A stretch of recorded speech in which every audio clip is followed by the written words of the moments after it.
भाई जो गुरु वचन पे डट गे, कट गे फंद 84। कबीर गुरु गोविंद कर जानिए, क्या वाणी है।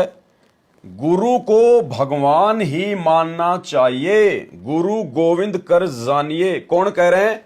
कबीर जी कह रहे हैं। संगत, आश्रमों से जुड़ी हुई संगत जिस काल्पनिक फोटो को कबीर मानती है, भगवान मानती है, जो भगवान ना चलता, ना बोलता, ना उठता, ना फिरता, ना सोता, ना जागता, ना आशीर्वाद देता, ना सत्संग सुनाता, बिल्कुल जड़, मुर्दा, पत्थर, तो वो कबीर क्या कह रहा है? गुरु गोविंद कर जानियो, यानी अपने गुरु को ही भगवान मान के चलना अगर भक्ति मार्ग पर सफलता प्राप्त करनी है तो। कबीर गुरु गोविंद कर जानिए और रहिए शब्द समाए। रहिए शब्द समाए यानी अपने गुरु जी के वचन में, उसके शब्द के अंतर्गत रह के भक्ति करना, उसकी मर्यादाओं का उल्लंघन मत करना, उसके शब्द का उल्लंघन मत करना, नियमों को मत तोड़ना। और मिले तो दंडवत बंदगी, और यदि आपको अपने गुरुजी से कभी साक्षात्कार हो, आमने सामने मिलना हो, तो तुरंत दंडवत बंदगी, उनके चरणों में दंडवत प्रणाम। नहीं पल पल ध्यान लगाए, अन्यथा पल पल अपने गुरुजी के ही ध्यान में रहना।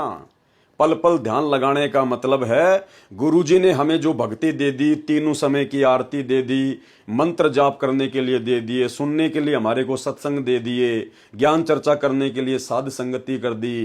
कहने का मतलब अपने गुरुजी के विषय में ही लगन लगा के रखना। फालतू के विचारों को, फालतू की बकवादों को, काल प्रेरणाओं को अपने दिमाग में जगह मत देना।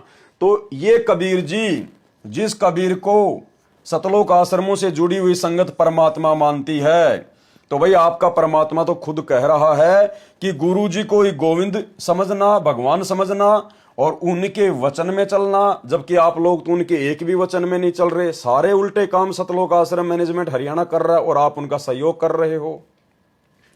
और मिले तो दंडवत बंदगी, नहीं पल पल ध्यान लगाए, पल पल अपने गुरु जी का ही ध्यान लगाना। यानी ये कबीर अपना ध्यान लगाने के लिए मना कर रहा है कि मेरा ध्यान नहीं लगाना, नहीं तो नरक में जाओगे। अपने गुरु जी का ही ध्यान लगाना है, अपने गुरु जी का ही। इसलिए हम सत्सेवक जून के महीने में इस कबीर जी की काल्पनिक फोटो का कबीर प्रकट दिवस नहीं मनाते। हम इस फोटो को अपने घर पर भी नहीं रखते, हम इस फोटो के विषय में सोचते भी नहीं हैं, क्योंकि हमें तो पल पल ध्यान लगाने का आदेश केवल अपने परमपिता परमेश्वर सतगुरु रामपाल जी भगवान का है। यानी अपने गुरु का ही ध्यान लगाना है, गुरु का ही वचन मानना है, गुरु को ही भगवान मानना है, तभी हम भक्ति मार्ग पर सफल होंगे। तो क्या कहा है कबीर?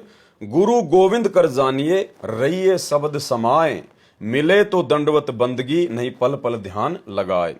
गुरु जी को गोविंद परमात्मा तुल्य जानना चाहिए। अब देखो भाई और बहनों, परमेश्वर हर बार अपने आप को छुपाएगा, सतगुरु रामपाल जी हर बार अपने आप को छुपाएंगे, लेकिन वाणी क्या कह रही है? वाणी कह रही है कबीर गुरु गोविंद कर जानिए। इस वाणी में यह कहीं भी नहीं लिखा हुआ कि गुरु जी को परमात्मा के समान मानना चाहिए, परमात्मा के बराबर मानना चाहिए। नहीं, ये जो कोष्टक है ये तो सतगुरु रामपाल जी भगवान ने अपनी तरफ से लगाया है, अपनी ओर से।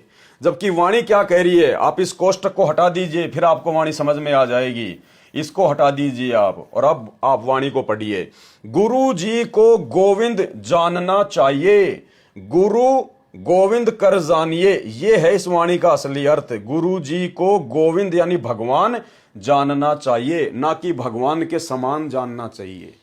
यानी कबीर परमात्मा स्वयं ही गुरु जी का रोल करते हैं, इसमें कोई मीन मेख नहीं है, कोई संशय नहीं है।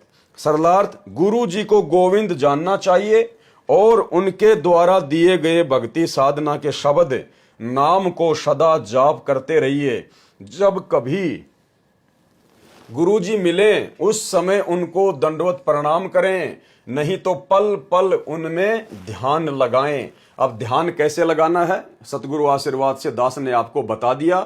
यानी गुरुजी के द्वारा बताई गई भक्ति साधना, मंत्र, आरती, सत्संग, सुमरण, हमने केवल उन्हीं में अपनी लगन लगानी है। भाई जो गुरु वचन पे डट गे, कट गे फंद 84 के। कट गए फंद 84 के, कट गए फंद 84 के।